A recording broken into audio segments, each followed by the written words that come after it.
right, so I'm ready to start example number 3 under limiting reactants, and this is going to cover excess reactant and percent recovery. So there's probably some questions on homework 5 that you were not able to answer. So now we're going to take a look and we're going to write our balanced equation again. We're starting at the same spot every time. So I'm reacting sulfuric acid with sodium bicarbonate. Okay, so sulfuric acid is H2SO4. We know that all acids are aqueous. And sodium bicarbonate, remember that is a carbonate with hydrogen added. And that is going to be a solid. And I am going to recover sodium sulfate, which is going to be a solid in this case, plus carbon dioxide, which is going to be a gas, plus water, which is going to be a liquid. And then if I go back and balance this, you're going to need a 2 here, a 2 here, squeeze those in, and another 2 here. Okay, so there's my balanced equation. Now I want to go back and I want to read what's given. So I have 10.5 grams of sulfuric acid added to 7.50 grams of sodium bicarbonate. Now again, I do not know if all 10.5 grams is going to be used up or 7.5 grams is used up because they are both reactants. So they're in my mixing bowl. I need to figure out which one is going to be all used up. So to find my limiting reactant, I'm just going to go from grams to moles to moles to grams. Now, I can choose any one of these 3 products to bring it to. I just got to choose one. So it might be helpful if you read some of the questions. So it says, what is a limiting reactant or reagent? Same thing, so that's not going to help me. It says, calculate the masses of each of the products, formed. It should say solid products formed. Missed a word there. So if I look here, you can see that the sodium sulfate is my solid. So I'm going to choose this as my unknown on the other end because then I've kind of already answered one of the questions. So that's my rhyme or reason there. It doesn't matter. You could choose carbon dioxide or water as long as you bring everything to the same product. So I'm going to take 10.5 grams of my sulfuric acid, SO4, sorry about that.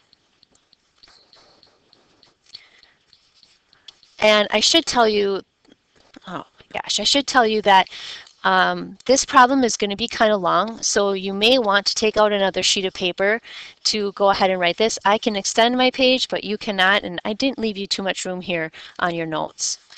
So I know that 1 mole of H2SO4, molar mass, again, 2 hydrogen, 1 sulfur, 4 oxygen, and if I add that all up, I get 98.1 grams. And like I said, I'm going to choose this as my unknown. So this is going to be my X. So I have 1 mole of sodium sulfate to 1 mole of hydrogen sulfate, or sulfuric acid. And when I calculate that out, I get 0.107 moles of Na2SO4. So I need to do the same thing to the other substance so I can figure out my limiting reactant. So I have 7.50 grams of my sodium bicarbonate, and I know 1 mole of that is equal to its molar mass, which is 84.0 grams, and unknown over known this time is going to be 1 mole again of my sodium sulfate to 2 moles of my sodium bicarbonate. And everything's going to cancel out here, and I'm getting 0.0446 moles of my sodium sulfate. So I take a look at both of these answers, and I can see that this has less moles. So this is going to be my limiting factor. Where did that come from? It started with 7.5 grams of my sodium bicarbonate. So this right here is going to be my limiting reactant. So all 7.5 grams is going to be used up.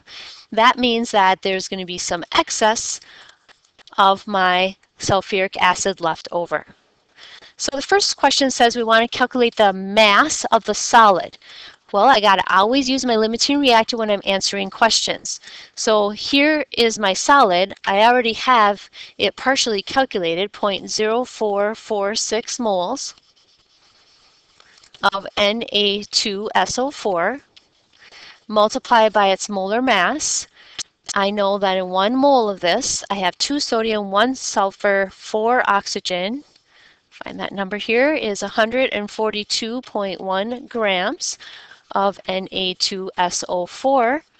And when I calculate to 3 significant figures, I get 6.34 grams of sodium sulfate.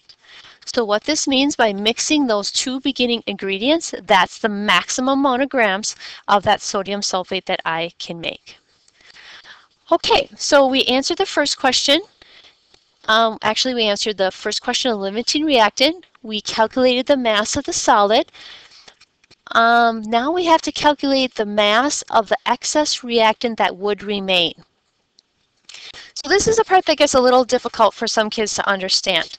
What you need to see is that, think about this stuff in your cupboard. You have 10.5 grams in your cupboard, you have 7.5 grams in your cupboard. We realize that all 7.5 grams is used up because that's our limiting reactant. Now using all that 7.5, I don't know how much of this I really need. So pretend this is your X right now. This is going to be my X in grams. And then I will go back and see how much I started with to figure out my excess. So what I'm going to do is I'm going to start with my limiting reactant and I'm going to go to grams of this so that I can calculate how much excess mass is going to remain. So I'm just going to start again with the same point that I had started here in red. I can write it again. So right now I'm finding my excess. So this is what I'm trying to find. Start with your limiting reactant always. I know for a fact that that is all being used up. So I start with 7.50 grams of my sodium bicarbonate. I know that in 1 mole of it,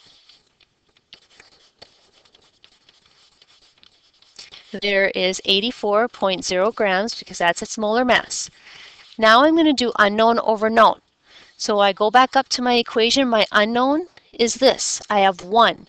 My known is 2. Sorry, this is getting kind of messy. So unknown over known is going to be 1 H2SO4 to 2 NaCO3. And then I'm going to multiply by the molar mass of my sulfuric acid, which I already had up above. And so what this is saying is that I have 4.38 grams of my sulfuric acid. Now what this represents is this is how much I need. This is how much I actually used in my equation. I used all of this up. Now I was given, in my problem, I was given 10.5 grams. You can see that's way too much. Subtract what I actually used, and you can see that I have 6.1 grams in excess of my sulfuric acid. So that's the next question that we've just answered. Okay? All right, and then the very last question that we have, it says if you are able to recover only 3 grams of the salt, what is your percent air? All right, so we need to recall that percent air is equal to the absolute value, so we're going to make it positive, the accepted value minus the experimental over accepted times 100, and this is on a gold sheet somewhere. So of the salt, so our accepted value for that was we could recover 6.34 grams. We are only recovered 3 grams is what it said in the experiment, in the question, divided by the accepted again, times 100. So we are saying that we were only able to cover 52.7% recovery. So there's lots of air there. So if you were the engineer, you would be taking a look at these numbers and saying we need to do better than that. So I'm buying less raw materials, less energy involved, better production, more profit, yada, yada, yada. All right? Okay. Like I said, this is going to take a little bit of work. Really take a look at homework 5. Bring your questions into class and have a wonderful night.